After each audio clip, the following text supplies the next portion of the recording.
So starting off with the suspension system just in front of the chest, and we want to have the arms roughly at a right angle at the elbow and just a slight bit of shoulder flexion here. So this is literally just to support on. We don't want to be pulling ourselves up too much, so we want to try and keep this angle in the arm roughly the same all the way through the exercise. So just keeping an eye on that through. So before we go anywhere, we should be making sure that we've got the brace happening. We're going to keep the chin in a packed position, and we're going to try and shift back into the hip as much as possible. So just playing it through. So literally just supporting with the arm. Notice the elbow position and the shoulders. It's just going to be moving the shoulders up until the upper arm is roughly in line with the floor, but the elbow angle is staying roughly the same.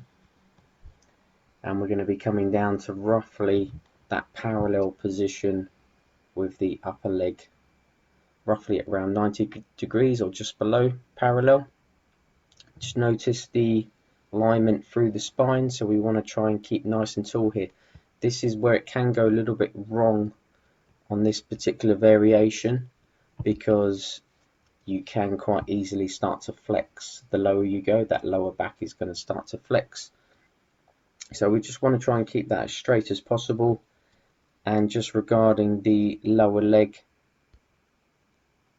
that knee can come closer towards the toes, so it can come forward, but as always we want to be making sure that we've got that torso and lower leg roughly parallel with each other.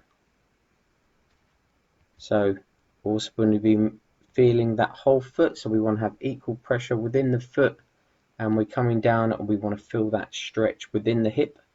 Once you've found that stretch and you're feeling your whole foot, that's when you can drive back up to the top, and we're going to look for full hip extension. So bringing that hip all the way through and squeezing the glute at the top. So again, keeping that elbow position, a little breath in through the nose at the top, and then holding your breath as you come down. Keep that elbow position, the shoulders are going to come up slightly, keeping yourself nice and tall, load into that hip and drive up to the top, breathing out through the mouth. Just notice the opposite leg, so when you're coming down, we want to try and keep that leg straight out in front, toes up towards the ceiling, and then back up to the top. So really try to not rely too much on the suspension system. We literally just want to hold that as a little bit of balance. As you get stronger in this position, you'll notice that you won't need to hold on as much. It's literally just as a support mechanism. Try not to pull yourself up too much.